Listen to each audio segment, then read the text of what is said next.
이어서 나가야 할 내용이 이제 보험과 관련된 여러 가지 용어들에 대해서 우리가 좀 살펴보도록 하겠습니다. 첫 번째 할 내용이 이제 보험료입니다. 보험료. 보험료는 피보험자나 보험계약자가 보험회사에 내는 돈이에요. 그게 이제 보험료고, 보험금은 해상 사고가 발생을 했을 때 보험자가 피보험자에게 지급하는 금액을 보험금이라고 합니다. 보험료, 보험금 헷갈릴 수 있는데요. 우리가 통신회사에 내는 요금을 요금이라 하죠. 요금. 그래서 보험사한테 주는 돈을 보험료라고 이해하고 기억하면 됩니다. 그렇게 기억하면 헷갈릴 일이 없어요. 자, 그 다음에 담보와 보상이 있는데, 담보는 영어로 커버입니다. 커버인데 이게 보험회사가 일종의 어떠한 위험으로부터 발생하는 손해를 보상하는 보호장치를 만들어주는 거죠. 커버해주는 거죠. 엄호해주는 거죠. 일종의. 그걸 이제 담보한다. 우리말로 커버한다. 이렇게 얘기를 하고, 보상은 위험이 발생했을 때 보험자가 보험금을 지급하는 행위를 보상한다라고 합니다. 이 행위에 대해서 혹여나 배상한다 이렇게 표현하면 안 돼요. 우리말에서 배상과 보상은 엄연한 의미 차이가 조금 있습니다. 배상은 잘못했을 때 물어주면 손해배상이라고 하고, 보상은 어떤 계약관계나 뭐 그런 개인 간의 계약에 의해서 대금을 지급하는 거, 그 보상한다라고 합니다. 조금 달라요. 그래서 구분해서 써야 됩니다. 보험회사가 잘못한 건 아니잖아. 보험 계약에 따라서 대금을, 보험금을 주는 거지. 보험회사가 잘못해서 뭐 물어주는 게 아니잖아요. 물어줄 때 쓰는 말이 배상한다는 표현. 자, 그 다음에 보험기간과 보험계약기간이 있습니다. 보험기간은 보험자가 앞에서 얘기한 커버, 위험으로부터의 보호를 해주는, 사고가 발생하면 보험금을 주는 그 의무를 지니는 기간을 보험기간이라고 하고요. 보험계약기간은 보험계약자와 보험자 간의 보험계약이 유효하게 존속하는 기간을 보험계약기간이라고 합니다. 같을 수 있고요. 상황에 따라서 다를 수도 있습니다. 다른 경우는 보험에서 소급보험이나 아니면 포괄예정보험 같은 경우에 좀 다릅니다. 그런 것들은 무역학개론 시간에는 설명하지 않고 넘어갑니다. 그냥 이런 개념이 있다 정도로만 알고 넘어가도 될 것 같아요. 자, 그 다음에 우리가 알아야 될 것이 피보험이익에 대한 개념입니다. 피보험이익은 보험계약의 어떤 목적입니다. 우리가 익히 여러분들이 보험을 드는 대상물이라고 하면 그건 이제 물건이 되거나 선박이 된다라고 생각을 할 수 있는데, 그거를 좀 뭐 어려운 말로, 그거는 걔네들은 보험 계약의 목적이 아니라 보험의 대상 혹은 보험의 목적, 부보 대상물 이렇게 봅니다. 보험을 드는 대상이다. 대상이 맞는데, 근데 이게 구분을 하는 이유가 있어요. 왜 그러냐면, 자,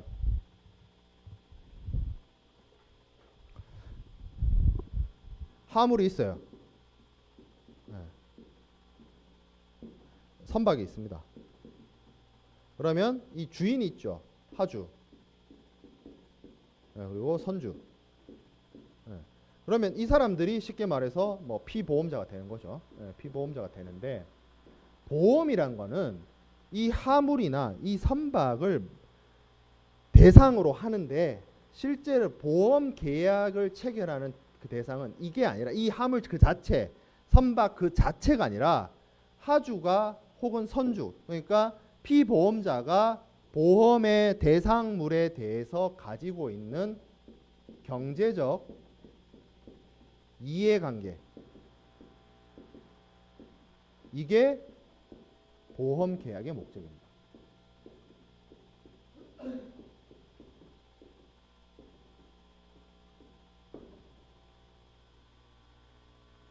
그럼 경제적 이해관계가 도대체 뭐냐? 피보험자가 보험의 대상에 대해서 가지고 있는 경제적 이해관계는 어떤 것들을 말하느냐? 대표적으로 소유권이죠. 소유권. 담보권, 뭐 수익권, 돈을 벌 수 있는 권리. 뭐 대표적으로 뭐가 있어요? 뭐 운임이라든지, 뭐 화물 같으면 그런 거 있을 수 있잖아요. 미래의 기대 이익, 희망 이익, 그런 것들.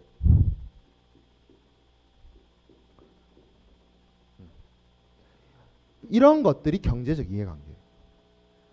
피보험자가 물건에 대해서 가지고 있는. 그래서 이렇게 생각해 보면 쉬워요, 여러분들. 내가 옆에 친구가 있어요. 옆에 친구, 다른 사람의 차가 있어. 다른 사람의 집이 있어. 다른 사람의 건물이 있어. 그 남의 거, 남의 집, 남의 건물, 남의 차 내가 보험에 들 수 있는가? 못 듭니다. 왜 못 들어요? 남의 집, 남의 차, 남의 물건은 나하고 아무런 관련이 없거든. 근데 나는 내 차, 내 물건, 내 집을 보험에 들 수 있어요. 왜? 내 거니까. 내가 소유권을 가지고 있으니까. 그 소유권을 보호하는 거예요. 그 소유권이 경제적 이해관계입니다. 경제적 이해관계가 있어야 보험을 들 수가 있어요. 그러니까 남의 거 내가 그냥 저거 보험에 들래. 그렇게 할 수가 없는 거예요. 경제적 이해관계가 없기 때문에. 이 경제적 이해관계를 보험에서 보험에 들 수 있는 이익이라는 표현으로서 피보험 이익이라는 표현을 씁니다. 피보험 이익.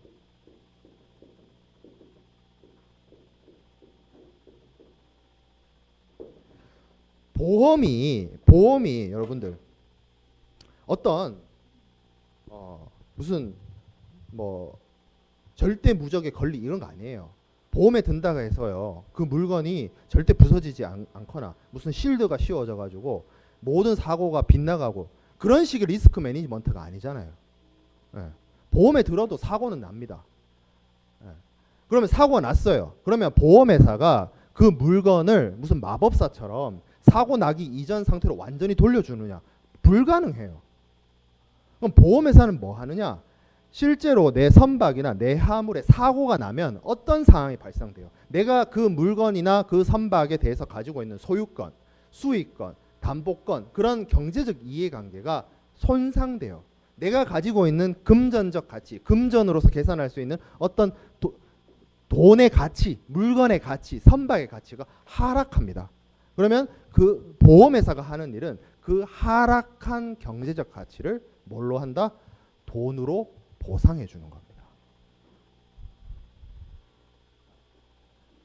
손실된, 손상된, 분실된, 멸실된 내가 갖고 있었던 내 보험 대상의 나의 경제적 이해관계, 나의 피보험 이익을 금전으로 보상해 주는 겁니다. 어떨 때? 사고가 났을 때. 담보 위험에 의해서 사고가 났을 때 금전으로 보상해 줍니다. 그러면 여기서 또 추론해 볼 수 있죠.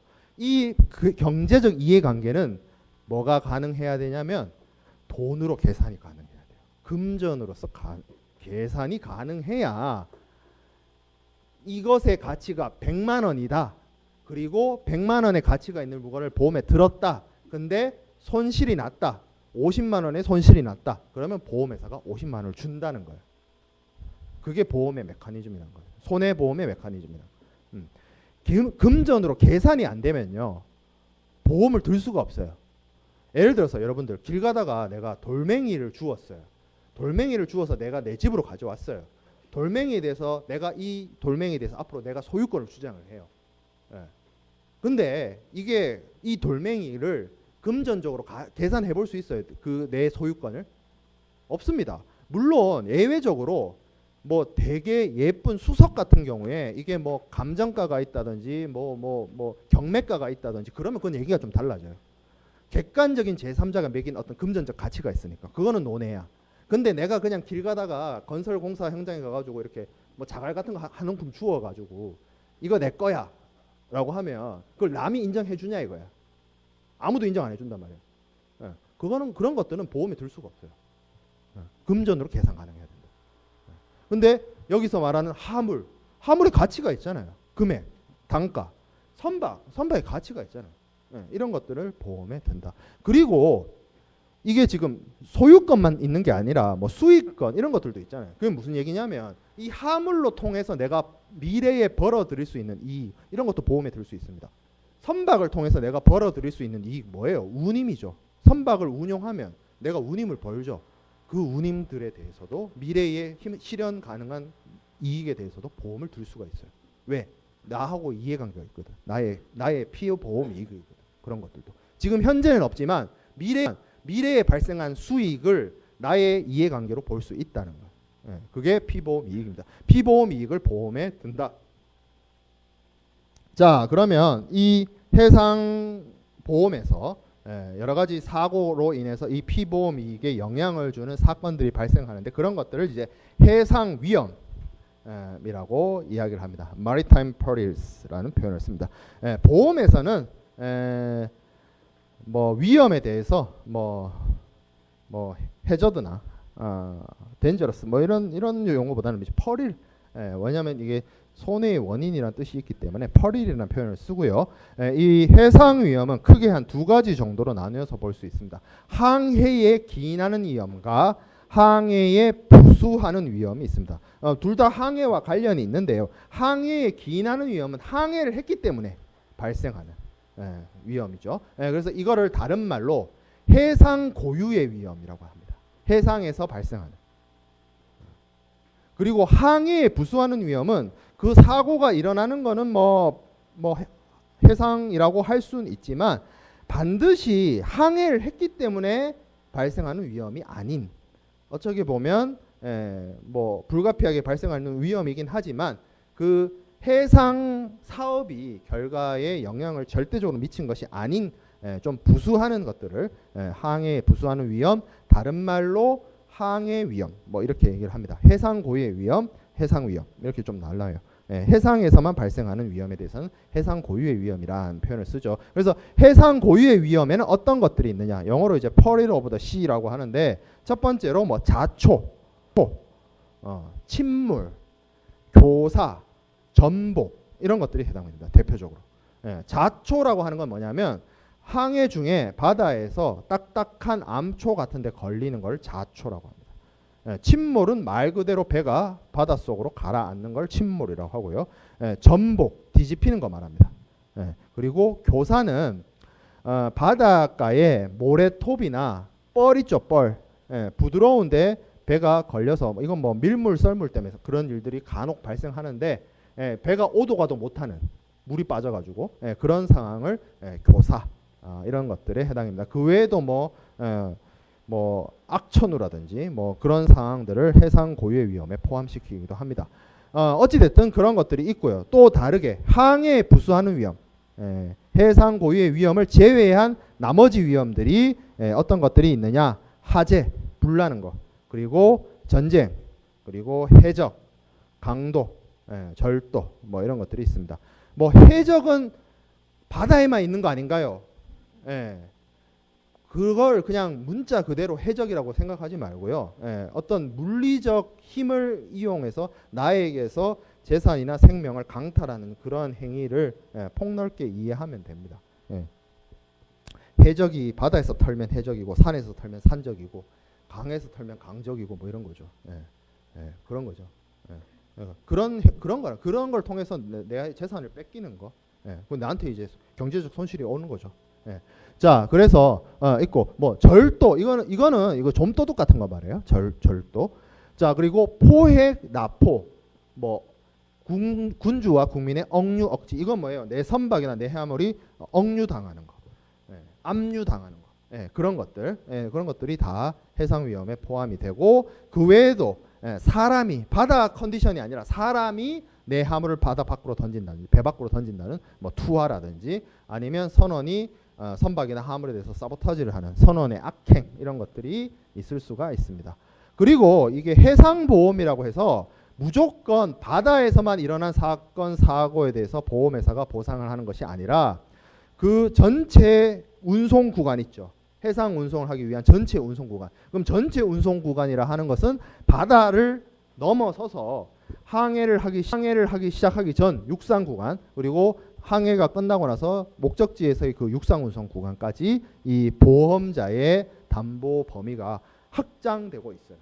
확장되고 있습니다. 그건 뭐 협회적화약관에서나 이런 데서 창고간 약관이나 신협회적화약관의 운송 약관 8조의 운송 약관 이런 것을 통해서 육상 위험까지 확대하는 것으로서 확장되고 있다. 최근에. 자, 그러면 이제 손해에 이제 해상에서 발생할 수 있는 내 피보험 이익에 영향을 줘서 사고, 멸실 손상을 일으키는 여러 가지 위험을 좀 봤고요. 그러면 그렇게 위험으로 인해서 사고가 발생해서 내가 손해를 입는데 손해에는 어떤 유형들이 있는지를 좀 살펴볼게요. 첫 번째 우리가 살펴봐야 될 게 전손이 있습니다. 전손. 전손은 모든 걸 잃는 거예요. 토탈 로스. 그래서 전손은 크게 두 가지 정도가 있는데 현실 전손과 추정 전손이 있습니다. 현실 전손과 추정 전손. 현실 전손은 actual total loss라고 하고요. 추정 전손은 constructive total loss라고 하는데 현실 전손이 말 그대로 우리가 개념적으로 이해하는 완전한 하물의 멸실, 완전한 나의 경제적 이해관계의 전멸을 의미합니다. 전멸을 의미해요. 그래서 여기 밑에 파란 박스에 예시가 나와 있죠. 보험 목적물이 파괴되었다.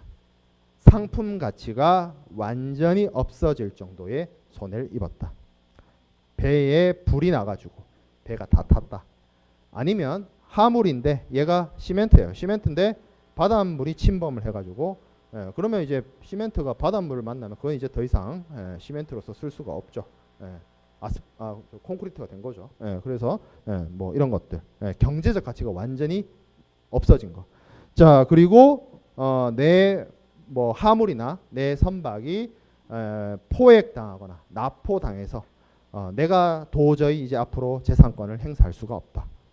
내 게 아니다 이제 내 거였는데 내 게 더 이상 이제 아니게 됐다. 뭐 이런 경우가 되죠. 그리고 선박의 경우에는 어떤 경우가 추가되냐면 미싱십 이렇게 얘기를 하는데 선박이 행방불명된 경우도 현실 전손으로 인정되고 있습니다. 자, 그리고 추정 전손이 있어요. 추정 전손. 추정 전손은 뭐 해석 전손 이렇게 얘기를 하는데 얘는 엄밀한 의미에서는 전손이 아닙니다. 아니에요. 근데 전손처럼 처리하는 겁니다. 왜 그러냐면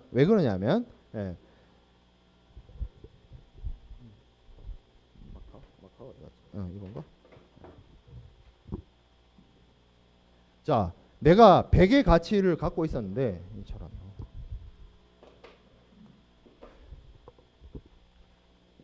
이게 0이 됐어요. 그러면 0이 되면 이게 현실 전손입니다. 이거는 물품이 안전한 상태죠. 안전. 그러면 이 99부터 1까지 물론 뭐 소수점 제외하고 어찌 됐든 요 사이가 뭐가 되냐면 분손이 됩니다. 분손. 분손이 되는데 부분적 손해 분손이 되는데 내가 1% 남았다 이거예요. 1% 남은 거나 0% 남은 거나 뭐가 다르냐 이거죠. 거의 0%랑 뭐 별로 뭐 진배 없지 않느냐라고 볼 수 있다는 거죠. 그런 경우들이 추정 전손에 해당이 돼요. 그리고 이것만 있는 게 아니라 뭐 예를 들어서 뭐 한 10% 남았어요. 10% 남았는데 이 10%를 쓰려고 보니까 수리비가 들어요. 근데 수리비가 많이 들어. 그래서 10% 이거 남은 거 수리하고 남은 가치보다 수리비가 더 많이 들어. 그럼 수리하고 싶어요? 안 하고 싶죠. 포기하고 싶죠. 남은 거 10% 남은 거 포기하고 싶죠. 이런 경우들이 해당이 됩니다.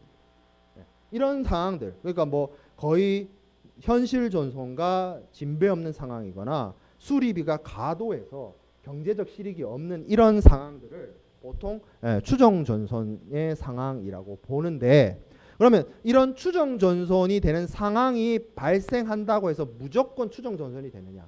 그건 또 아니에요.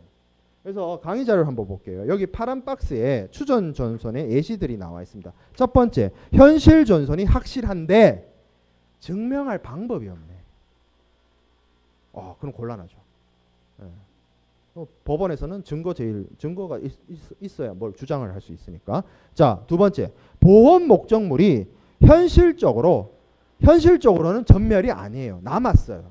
근데 그게 데미지가 너무 커서 원래의 의도와 원래의 사용 목적대로 그 물건을 못 써요. 그럼 뭐 의미가 살아남은 의미가 없지 뭐. 자, 세 번째. 하물의 인수가 물리적으로는 가능해. 근데 얘를 쓰려고 보니까 수리비, 수선비가 너무 과도해. 예.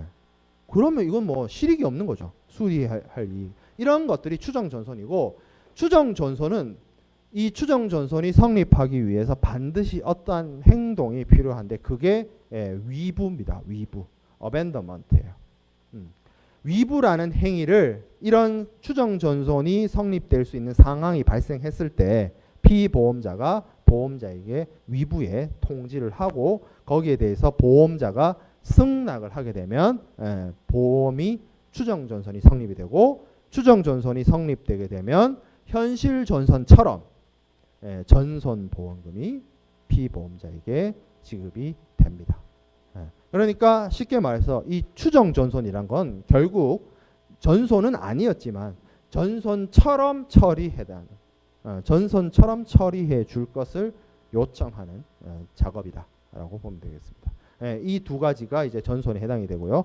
참고로 앞서 봤던 위부와 같은 비슷한 개념이 보험에서 꼭 등장을 하는데 얘를 이제 대위라고 합니다. 대위, 서브로게이션. 요거는 추정전손에서만 적용되는 것이 아니고요. 모든 손해보험에서 적용이 됩니다. 대위라는 건.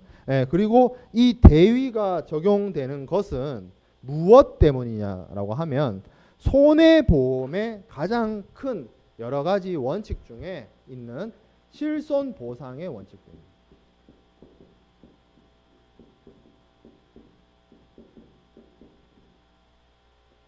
자, 실손보상의 원칙은 뭐냐면 피보험자가 실제로 입은 손해만큼만 보험자가 보상을 해준다는 것이에요. 단 1원도 자신 그 피보험자가 입은 손해보다 더 많이 보상해주지 않습니다. 보험회사는. 왜? 부당 이득이거나 혹은 이중 취득 이런 것들을 방지하기 위해서 필요로 합니다. 이게 무슨 얘기냐면 이런 거예요. 내가 100만 원짜리 휴대폰이 있어요. 100만 원짜리 휴대폰을 보험에 들었어요. 그리고 나서 휴대폰이 고장이 났는데 그래서 보험금을 탔어요. 근데 그 보험이 100만 원을 주거나 아니면 내가 잃어버린 가치만큼 보상을 주는 것이 아니라 예를 들어서 한 150만 원을 준다고 쳐봐요.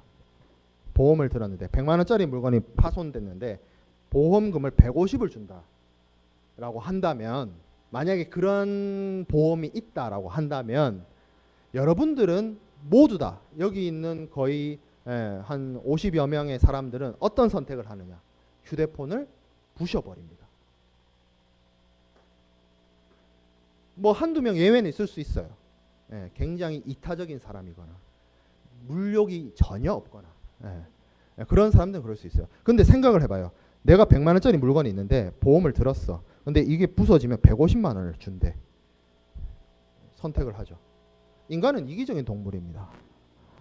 자신의 이익을 극대화시키는 방향으로 행동을 해요. 모든 사회 경제 시스템이 그래요. 경제학은 그렇습니다. 이익을 쫓아요. 사람은. 그렇잖아. 만약에 그런 보험이 있다면 여러분들은 당장이라도 휴대폰을 부셔버린다. 그게 실익이 되니까. 그게 이득이 되니까.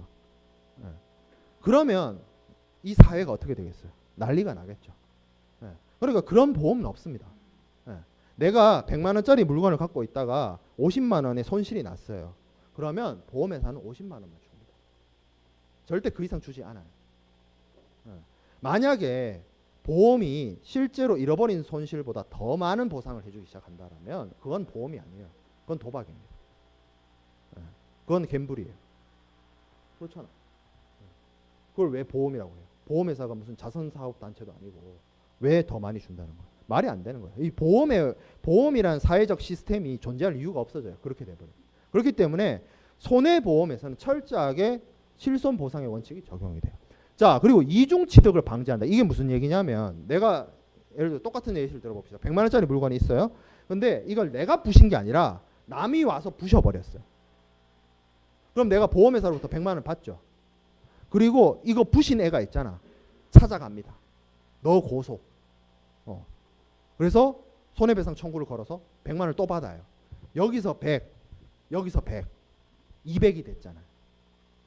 그럼 이제 그 어떻게 되죠? 사람들은 이제 머리를 쓰기 시작합니다. 서로 부셔주기 하기 시작해요. 예, 예, 예.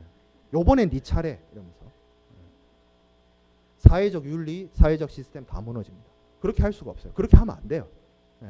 이중 취득하는 거예요. 이중 취득. 예. 보험은 그걸 또 막습니다.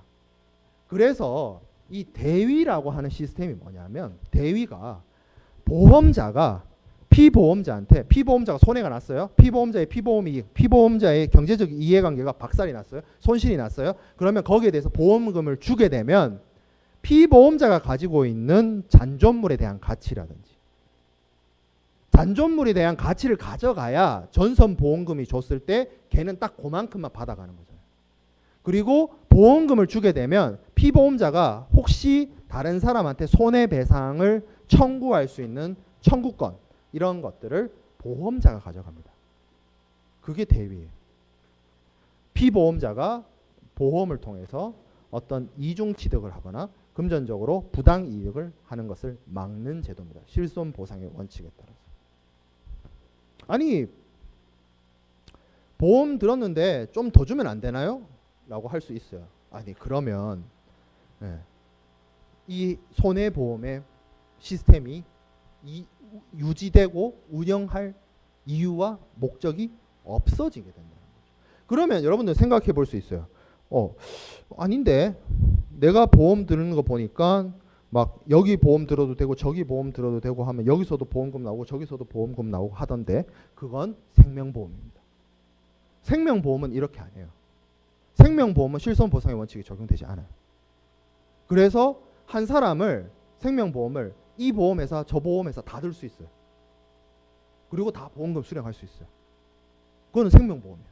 그래서 앞 시간에 우리가 지난 시간에 그 얘기했죠. 생명보험하고 손해보험은 메커니즘이 다르다.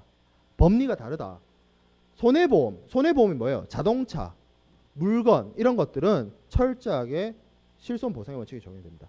생명보험에서 그게 적용 안 되는 거를 그렇게 생각해 보면 돼요. 내가 보험회사 여러 군데다 보험 들어놓고 물론 요즘에 보험 사기단 해가지고 서로 자해하는 사람도 있고 하긴 한데 보통의 상식적이고 합리적인 사람이라면 내가 보험회사 쭉 들어놓고 여러 개 보험 들어놓고 내가 죽었을 때 한 10억 받을 수 있다라고 시스템 딱 만들어 놓고 저 빌딩 밖으로 뛰어내리지 않는다니까. 상식적인 사람이에요. 합리적인 사람이에요. 죽을 때 노잣돈 10억이 필요해서 그런 선택을 하는 사람은 없다고요. 사람 중에는. 근데 물건이라고 생각해봐요. 내 몸뚱아리가 아니라 물건이라고 생각해봐. 이 물건을 부셔버리면 내가 경제적 이득을 취득할 수 있어. 그러면 물건을 부시는 선택을 한다니까. 그래서 실손보상의 원칙이 손해보험에서는 적용이 된다는 겁니다.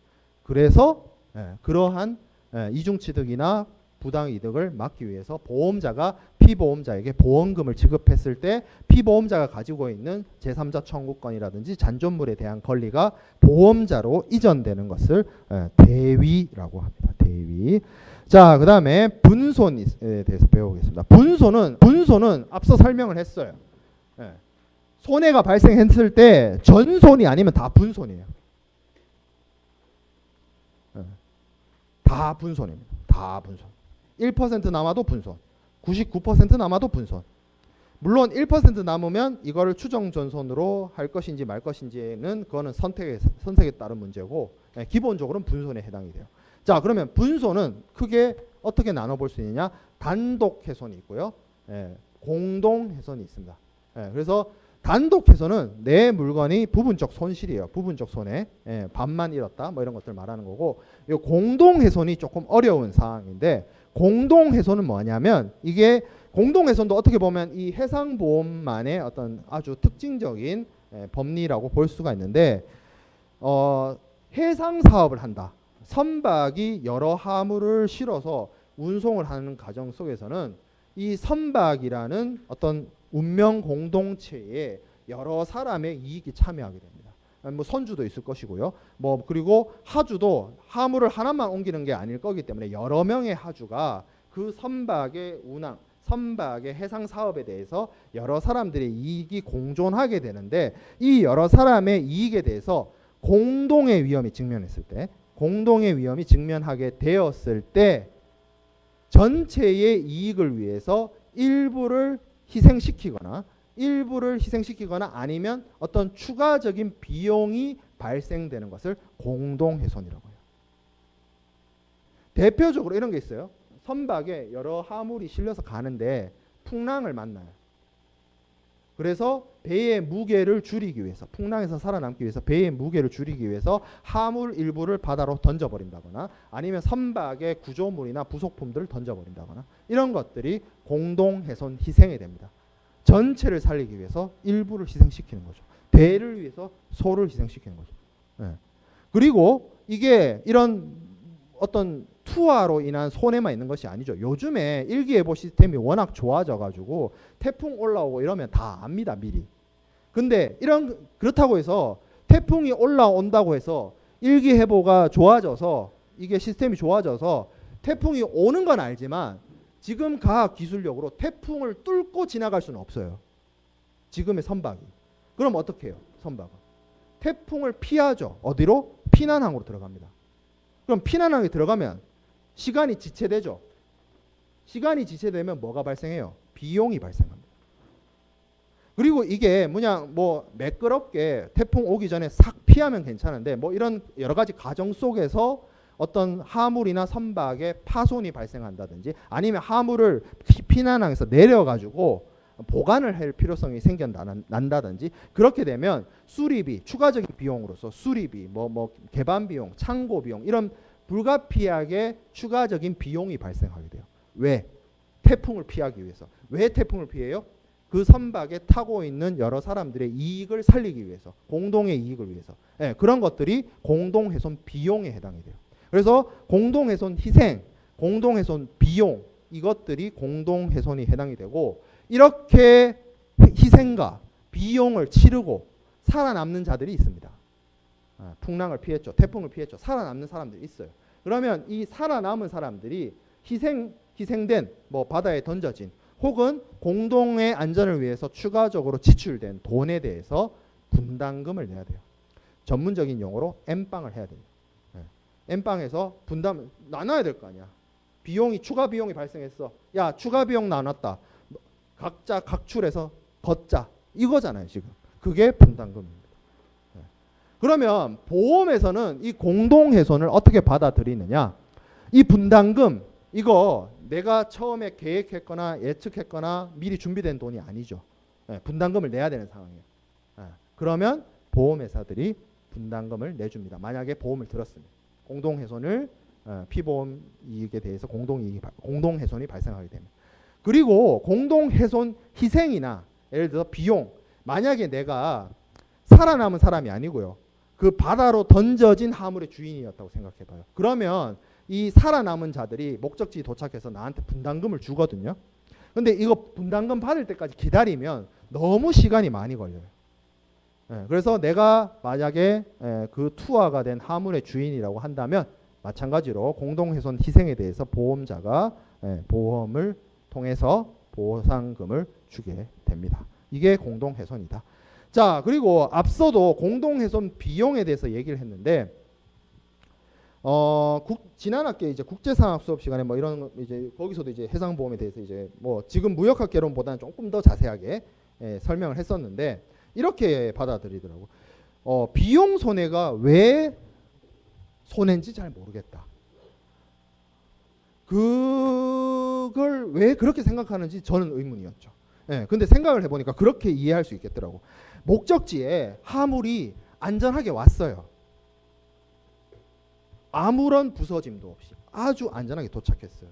근데 이 화물이 안전하게 도착하는데 내가 처음에 이 운송을 계약을 하고 보험을 체결했을 때보다 추가적인 비용이 발생했어요. 피난항 비용이라든지 창고 비용이라든지. 그거는 내가 처음부터 기획했던 거 아니고 예측했던 거 아니고 생각해놨던 게 아니야. 근데 내 주머니에서 그 돈이 나가게 생겼어. 이것도 손실입니다, 여러분. 그것도 손실이에요.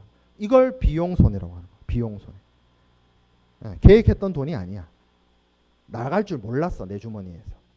그것도 당연히 비용 손해로서 손실입니다. 경제적 이해관계의 손실이에요. 그래서 어떤 것들이 있느냐? 첫 번째 구조비. 이거는 내가 타고 있는 선박이 뭐 조난되어서 다른 선박이나 뭐 이런 사람들로부터 구조 행위를 받게 되면 거기에 대해서 일종의 이제 보수라고 할까요? 지급하는 보수가 구조비가 되고요. 뭐 특별 비용, 단독 비용 뭐 이렇게 얘기하는 비용이 있습니다. 이거는 보험 목적물의 안전을 위해서 들어가는 여러 가지 비용들, 대표적으로 뭐 수리비라든지 뭐 수선 비용, 뭐 개반 비용 뭐 이런 것들이 해당이 되고요. 자, 그리고 손해 방지 비용 혹은 손해 방지 경감 비용이라는 게 있습니다. 요건 뭐냐면 피보험자나 보험 계약자나 혹은 피보험자의 대리인이 그 보험 목적물이 만약에 어떤 위험에 직면했을 때 그 손해를 줄이거나 손해를 회피하기 위한 노력을 하다 보면 비용을 발생시킬 수 있어요. 예를 들어서 배에 불이 났어요. 그래서 화물이 불에 타요. 그럼 불을 꺼야겠죠. 그럼 불을 끄기 위해서 급하게 뭐 소화액도 뿌리고 소화탄도 뿌리고 하다 보니 불은 껐어요. 불은 껐는데 이게 뭐 긴급하게 소화 작업을 하다 보니 이 화물들이 다다다닥 붙어 있다 보니까 옆에 있는 화물에 뭐 소화액이 묻어가지고 오염이 된다든지 뭐 등등등의 추가적인 피해가 혹은 추가적인 비용이 발생할 수 있습니다. 손해를 더 키우지 않기 위해, 손해를 줄이기 위해 노력하던 과정 속에서 발생할 수 있는 여러 가지 비용적 손해에 대해서도 보험자가 당연히 보상을 해주고요. 그리고 뭐 추가적으로 뭐 이런 것들도 있긴 있어요. 손해조사 비용이라고 해가지고 나중에 실제로 손해가 발생했을 때 그 손해의 정도나 이런 것들을 살펴보기 위해서 손해사정사가 비용이 손해사정하는 작업 자체에서 비용이 발생할 수도 있습니다. 뭐 이건 뭐 큰 부분은 아니고요. 대충 이런 것들이 이제 대체적인 비용 손해에 해당이 됩니다. 자, 그 다음에 해상보험증권에 대해서 우리가 학습을 하도록 하겠습니다. 해상보험증권이라고 하는 것은 증권이에요. 증권. 보험계약서입니다. 다른 말로. 보험자와 피보험자 간의 보험계약서예요.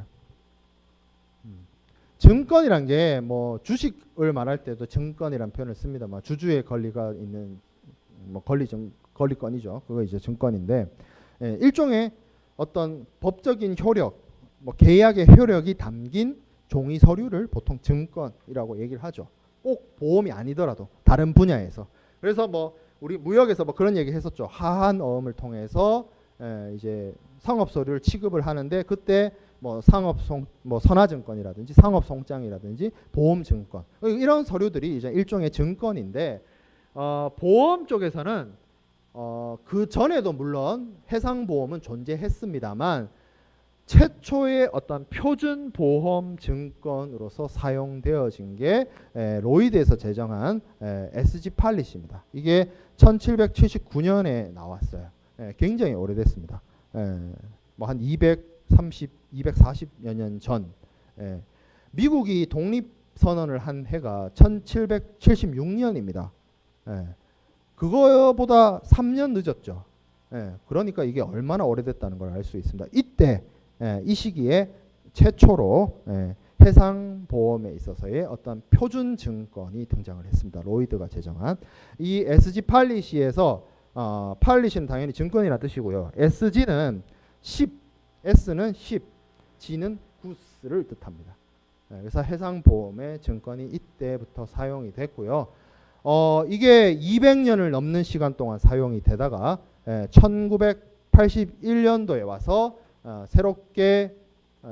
새로운 증권을 만들고 이 새로운 증권은 1983년도부터 사용하기 시작을 했습니다. 그게 뉴 로이드 SG 팔리시 혹은 뉴 로이드 팔리시라고 하는 신해상보험증권입니다. 요게 이제 신증권. 그래서 1779년에 나온 애는 구증권, 1983년도에 나온 애는 신증권 이렇게 불리고요. 여기 밑에 보면 그 양식이 따라서 조금 나뉘는데 UILU 마린 팔리시 폼이 있고요.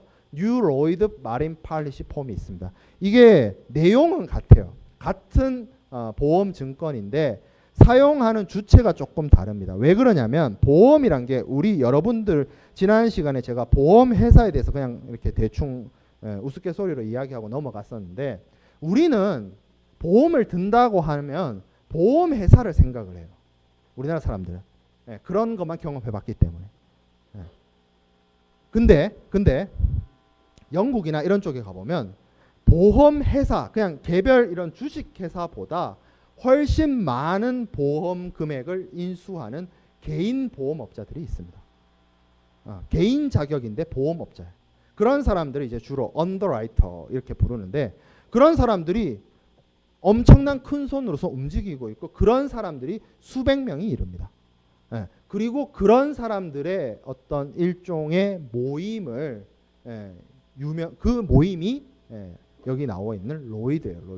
로이드란 게 무슨 회사 형식으로 로이드 회사 이게 아니고 개인 보험업자들의 어떤 모임이라고 하기 좀 너무 격이 낮은 것 같고 아무튼 그런 거예요. 협회 뭐 이런 개념으로서 있는 것이 로이드입니다. 그러니까 앞에서 우리가 보험 브로커를 얘기를 했는데 보험 브로커가 필요한 게 보험회사가 우리나라처럼 몇 개 안 된다면 그 개별 보험회사 조건 다 따져봐가지고 내가 보험 마음에 드는 보험회사 보험 가입하면 돼요. 근데 생각을 해봐요. 나를 보험에 들어줄 수 있는 사람이 개인 보험업자부터 시작해서 수백 명에 이른다. 그거 다 어떻게 볼 거야? 그러니까 브로커가 중간에서 가장 적합한 보험 상품과 가장 적합한 보험 요율을 제시하는 개인 보험업자를 찾아서 연결해 줄 필요성이 있는 거예요. 그래서 여기 지금 나와 있는 것 중에서 로이드 보험 시장에서 쓰인다. 회사 형태에서 이거 반대로 돼 있네. 반대로 돼 있네. 어찌 됐든 로이드용은 로이드용, 회사용은 회사용, 보험회사용은 보험회사용 이런 식으로 따로따로 사용을 하게 됩니다. 자, 그리고 이제 협회 적하약관이 있습니다. 협회 적하약관. 협회 적하약관. 자, 증권이 있으면 그 증권에 여러 가지 기재 사항들이 적힙니다. 그런 것들을 약관이라고 하죠. 그래서 뭐 보통 이제 여러분들 뭐 보진 않았지만 그런 거 써본 사람들은 없겠지만 계약서 같은 거 쓰면 뭐 1 해가지고 갑은 어쩌고 저쩌고 을은 어쩌고 저쩌고 뭐 내용을 쓰잖아요. 그 계약서 안에 여러 가지 내용들을 쓰잖아요. 그 내용들이 약관이에요. 약관. 그러면 이게 협회 적하 약관이란 건 뭐냐? 앞서 우리가 로이드 SG 팔리시를 얘기를 했는데 얘네가 1779년에 나와서 개정 없이 200여 년간을 써왔어요. 그러다 보니 많은 문제점을 노출하게 됩니다. 뭐 말도 어렵고 옛날 영어라서 말이 굉장히 어렵고 그리고 이게 내용이 막 추가되고 막 이러다 보니까 복잡해져서 여기 나와 있는 런던 보험자 협회라고 있습니다. ILU. 여기 이 협회 적하 약관의 협회가 저 협회예요. 저 협회에서 뭘 만들었냐면 표준적인 화물보험, 적하보험에서 쓸 수 있는 어떤 표준 약관을 만들었어요. 그게 협회 적하 약관입니다. 그게 두 종류가 있는데요. 지금 현재 와서는 두 종류가 있는데 1912년에 제정이 돼서 1963년도에 마지막 개정이 된 구협회 적하약관이 있고요. 구협회 적하약관. 그리고 1982년도에 만들어진 신협회 적하약관이 있습니다. 그리고 이 신협회 적하약관은 2009년도에 한 번 더 개정이 됐어요. 그래서 왼쪽의 거를 구약관, 오른쪽의 거를 신약관 이렇게 부릅니다. 그래서 구약관은 ICC-AR, ICC-WA, ICC-FPA 이렇게 부르고요. 신협회 적하약관은 ICC-A, ICC-B, ICC-C 이렇게 나뉘어집니다. 그런데 문제가 뭐냐면 이렇게만 보면 2009년도 개정이 최신 개정이니까 2009년도 버전을 쓰겠구나 라고 착각할 수 있지만 이 바닥이 그렇게 녹록한 바닥이 아니란 거죠. 문제가 뭐냐면 이게 1963년이라고 해서 1963년도에 나왔다는 뜻이 아니고요.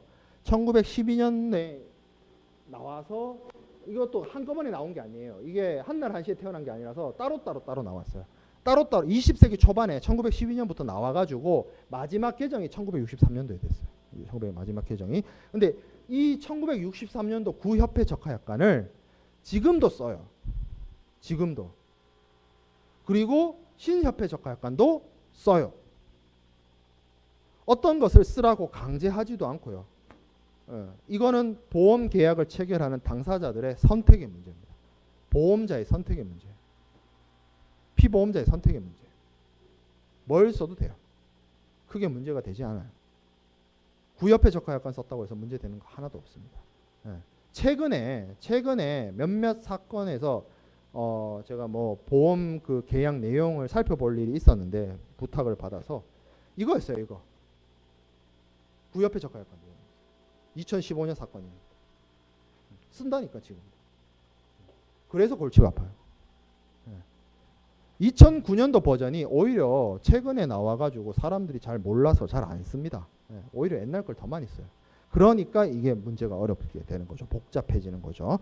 자, 그래서 이 구협회 적하약관과 신협회 적하약관이 공동은 아니고 어떻게든 다 같이 두루두루 쓰인다. 그게 핵심인 거고. 그래서 이 약관은 크게 구협회 적하약관도 세 종류, 신협회 적하약관도 세 종류가 있는데 구협회 적하약관의 이름을 좀 살펴보면 저기는 신협회 적하약관은 그냥 ABC로 끝나니까 뭐 크게 얘기가 없는데 여기 보면 이름이 있어요. 이름. 구협회 적하약관은. 그래서 ICCAR 올 리스크입니다. 올 리스크. 전위험 담보예요. 그리고 ICCWA with average라고 해서 분손 담보고요. ICCFPA라고 있는데 이거는 free from particular average입니다. partial average 이렇게 얘기할 수도 있고. 이건 뭐냐면 단독 훼손이에요. FPA의 PA가 단독 훼손입니다. 단독 훼손. 앞에서 봤던 분손의 한 종류, 단독 훼손. 근데 free from이죠. 단독 훼손으로부터 풀이죠. 우리 그 운송할 때 풀이 한번 배웠어요. 뭐 할 때 FIOST 할 때. 거기서 풀이해지신 분이 누구예요? 선주님이셨죠. 여기서는 지금 해상보험 배우잖아요. 이 풀이해지시는 분은 선주님이 아니고 보험자입니다. 보험자, 보험회사. 이 말이 갖고 있는 뜻이, 이 어려운 말의 뜻이 뭐냐면 보험회사가 단독 훼손에 대해서는 보상하지 않는다라는 뜻이에요. 그리고 그 위에 있는 분손 담보에는 에버리지가 분손이라는 뜻이 있거든요. 그래서 이 에버리지 앞에 영어 단어 with을 썼어요. 함께 가자. 함께 가자. 함께. 그러면 저건 무슨 뜻이겠어요? 보험자가 분손을 보상해 준다는 뜻입니다. 그런 식으로 나뉘어요. 근데 이것도 들여다보면 정말 웃깁니다. 무조건 그러면 FPA는 단독 훼손을 보상해 주지 않느냐? 아니에요. 단독 훼손 중에 보상해 주는 경우가 있어요. 뭐? 자초 침몰 화재. 자, 이 그림을 한번 쭉 보면 ICCAR부터 ICCWA, ICCFPA로 이렇게 범위가 좁아집니다. 그래서 ICCAR이 전체 다, ICCWA는 요만큼, ICCFPA는 요까지 이렇게 보상을 해주는 건데 보면 기본적으로 1번에 전손은 두 종류죠. 현실 전손과 추정 전손. 이거 다 이 세 조건을 선택을 해도 보상받을 수 있습니다. 두 번째, 공동훼손. 앞에서 배웠죠? 이걸 선택하면 공동훼손도 뭘 선택하든지 간에 보상받을 수 있어요. 세 번째, 단독 비용선해. 구조료, 손해방지 경감비용. 이것도 뭘 선택하든지 간에 보상받을 수 있어요. 근데 이제 문제가 4번부터예요. 4번부터. 4번, 5번, 6번이 있는데 이 4번, 5번, 6번은 FPA에서 보상을 해줍니다. 해줘요. FPA의 부보 범위예요. 근데 조건들이 달려있어요. 이거를 다른 말로 확장 부보 내지는 뭐 특정 분손 이렇게 얘기를 하는데 뭐냐? 4번부터 볼게요. 단독 훼손을 해줘요. 단독 훼손 안 해준다며. 단독 훼손 부담보라며. free from particular average라며. 근데 몇몇 개는 해줘요. 뭐에 대해서? 자초나 침몰, 화재의 경우. 자, 5번. 선적, 한적, 양하. 이게 뭐예요? 배에 화물을 싣고 내리고 할 때죠. 그때 포장 단위가 있는데 이렇게 뭐 화물을 옮기다가 포장 단위가 하나가 포장 한 개가 떨어져 가지고 박살이 났어요. 그러니까 일종의 분손이죠. 왜냐하면 예를 들어서 10개의 박스가 있는데 하나씩 옮기다가 박스 하나가 이렇게 옮겨가다가 툭 떨어져 가지고 박살이 났어요. 네, 그거 해줍니다. FPA에서 해줘요. 자, 6번째, 화재, 불, 폭발, explosion. 네, 그리고 충돌, 꽝, 그리고 접촉, 그리고 피난항으로 들어가서 거기서 화물을 내리다가 손해가 났어요. 이거에 대해서 FPA가 보상을 해줍니다. 추가하는 거예요. 여기 확장 담보 내지는 특정 분손이라고 하는 거예요. 여기 4번, 5번, 6번이. 그러면 ICCWA는 뭐라고 얘기하고 있냐? 7번에서 4번, 5번, 6번 이외의 단독해선. 그러니까 여기에 해당되는 거를 제외한 나머지 분손들을 다 해준다는 겁니다. FPA는 여기에 해당되는 애들만 해준다는 거고, WA는 분손 중에서 저 4번, 5번, 6번에 해당되지 않더라도 보상을 해준다. 그 차이예요. FPA와 WA 차이는. 그리고 ICCAR은 모든 외부적, 우발적 손해에 대해서 보상을 해준다. 물론 이렇게 얘기하면 오해할 수 있는 게 ICCAR은 세상 모든 위험으로부터 보험자가 피보험자를 보호해 주나요? 그건 또 아니에요. ICCAR도 면책 위험이 있어요. 면책 위험. 면책 위험을 제외한 사고로부터 보험자가 피보험자를 보호하고 담보하는 것입니다. 그게 구협회 적하약관이고요. 자, 34번 슬라이드에 있는 거는 이거는 2009년도에 나온 신협회 적하약관의 담보 위험입니다. 보면 오른쪽에 A, B, C 되어 있어요. A, B, C. 그래서 저게 ICCA가 보상을 해주는 것이냐, B가 보상을 해주는 것이냐, C가 보상을 해주는 것이냐가 표시가 되어 있는데 쭉 볼게요. 첫 번째, 화재 폭발. 뭐 그렇죠. ICC, ABC 다 해주죠. 두 번째, 선박의 자초, 교사, 침몰, 전복. 제가 이거 처음에 뭐라 그랬어요. 이게 해상 고유의 위험입니다. 자초, 침몰, 전복, 교사. 이거 ICC, ABC 다 해줍니다. 세 번째, 육상 운송 용구의 전복 또는 탈선. 제가 처음에 얘기할 때 그런 얘기를 했죠. 해상보험이라고 해서 바다에서만 일어나는 사건, 사고에 대해서 보상해 주는 것이 아니다. 육상 구간으로 확장된다. 그렇죠. 육상 구간으로 확장돼요. 4번, 충돌, 접촉. 이건 해상에서 충돌, 접촉 나는 거고. 5번, 조난항. 조난항이나 피난항이나 그 말이에요. 그 피난항에 들어가서 화물 내릴 때 뭐 문제가 발생하면 보상을 해준다. 6번, 지진, 하산 분화, 낙뢰. 천재지변이죠. 지진, 하산 분화, 낙뢰. 이걸로 인해서 사고가 나서 손실이 나면 ICCA하고 ICCB는 보험자가 보상을 해주지만 ICC는 X가 쳐져 있죠. 안 해줍니다. 자, 두 번째, 밑에 공동훼손이 있어요. 공동훼손. 이거 해주죠. ABC 다 해줍니다. 두 번째, 투하. 이거는 화물을 바다로 던져버리는 걸 말해요. 이것도 ICC, ABC 다 해줘요. 세 번째, 갑판유실이 있습니다. 갑판유실. 이게 워싱 오버보드 하는 건데 화물을 선박 위에 그 갑판 위에 올려놨다가 바닷물에 쓸려 내려가는 걸 말해요. 이거는 C는 안 해줘요. ICC C는 안 해줍니다. 그리고 네 번째, 해수, 호수, 하천수. 이게 뭐예요? 바닷물, 강물, 호수물이 들어와서 화물이 젖는 경우. 이거 ICCC는 안 해줍니다. 자, 그런데 보면 여기 기타에 해가지고 이외 일체 부가적인 위험 해놓고 여기 가보면 ICCB에 X 쳐져 있어요. 요 차이가 ICCA와 ICCB의 차이인데 쉽게 말해서 ICCB는 저기 지금 위에 쭉 나열되어 있는 애들 있죠. 화재, 폭발, 자초, 침몰, 교사 딱딱딱딱 이렇게 워딩으로서 딱 규정되어 있는 애들. 얘네들만 보상해줘요. ICCA는 저기 규정되어 있지 않아도 보상해줍니다. 단 면책에 해당되지 않아야 돼요. 면책 위험이 아니라면 ICCA는 여기에 적혀 있지 않더라도 보상을 해주는 것. ICCB는 여기에 나열되어 있는 애들만 보상해 주는 것. 그리고 ICC는 여기 나열된 것 중에서 몇몇 개를 뺀 것. 이렇게 ICC ABC가 구분됩니다. 자, 그래서 이렇게 보면 한 가지만 더 얘기하고 마치겠습니다. 자, 이게 구협회 적하약관, 이게 신협회 적하약관인데 차이점이 있어요. 어떤 차이점이 있느냐? 네. 해상보험론 수업을 들은 친구들은 알까라고 생각을 해봤는데 해상보험론 수업이 진도가 여기까지 안 나갔네요. 생각을 해보니까. 네.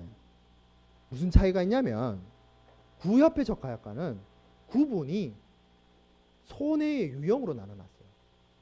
전손이냐, 분손이냐, 공동훼손이냐, 비용손해냐. 근데 신협회 적하약관은 뭐로 나눠놨죠?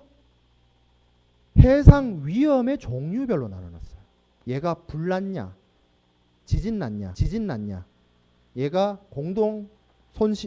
공동훼손이라고 안 하고 공동훼손 희생이라고 했잖아. 손해 유형이 아니지. 위험의 유형. 그러니까 구약관은 손해의 유형에 따라서 나눠놨고 신협회 적하약관은 위험의 유형에 따라서 나눠놨어요. 어떤 장단점이 있느냐? 서로 간에 장단점이 있을 수 있습니다. 왜냐하면 신협회 적하약관은 깔끔해요. 내가 사고가 났죠? 사고가 얼마나 났는지는 중요치 않아요. 이 사고를 일으킨 애가 뭐냐? 원인이 뭐냐? 이것만 따져보면 돼요. 근데 구약관은 몇몇 개가 지금 보면 앞에 돌아가서 여기 6번 같은 경우에 한번 봐봐요. 6번은 원인을 얘기해요. 해상 손해를 얘기하고 있어요. 해상 위험을 얘기하고 있어요. 헷갈리네 나도. 해상 위험에 대해서 얘기하고 있어요. 하재, 폭발, 충돌. 원인을 얘기하고 있잖아. 원인. 예. 근데 대체적으로 뭐야? 손해가 얼만큼 났냐가 중요하잖아. 전손이 났냐, 분손이 났냐. 사고의 원인도 따져보고 손해가 얼만큼 났는지도 따져봐야 되는 문제가 있어요. 뭐가 더 오래 걸릴까요? 네. 그렇죠. 네. 그런 차이가 있습니다. 네. 당연히 구협회 적하약관이 이게 따져보기가 어려워요. 실제로 이게 만약에 뭐 전손이 났느냐? 그러면 전손이 났다고 아니면 우리 이렇게 생각해 봅시다. 우리가 앞에서 배운 이야기 것을 개념을 동원해서 한번 얘기를 해 봅시다. 추정 전손이 발생했어요. 그러면 추정 전손이란 거는 무조건 추정 전손이 성립되는 게 아니라 했습니다. 제가 뭐가 필요하다 했죠? 위부가 필요하다고 했죠. 네. 그러면 구협회 적하약관에서는 이게 추정 전손으로 인정받아야 해결이 되잖아요. 만약에 그게 추정 전손이 아니고 분손이라고 하면 문제가 복잡해지잖아요. 그러면 그걸 다 따져야 돼요. 위부를 했니, 많이 받아들여지니 했는데 따져야 되는데 이게 신보험증권, 신약관이 와 있다 칩시다. 그러면 실제로 이게 추정 전손에 해당되는지 분손에 해당되는지가 문제가 아니고요. 이 사건 사고, 이 위험, 이 손해를 일으킨 위험이 뭔지만 따져보면 된다는 거예요. 원인이 뭐냐? 원인만 따져보면 된다는 거예요. 쉬워지죠. 쉬워진다는 말보다는 다툼의 여지가 좀 줄어들 수 있습니다. 그러나 앞에서 얘기한 것처럼 모든 보험 계약이 현 시대 지금 2018년에도 모든 보험이 이 신협회 적하약관만으로 이루어지는 것이 아니다. 구약관도 쓰인다. 그건 선택의 문제다. 그래서 복잡하다. 이 복잡한 이야기 여기까지 하고 남은 부분은 다음 시간에 이어서 한 가지만 더 하면 돼요. 보험은. 수고했습니다.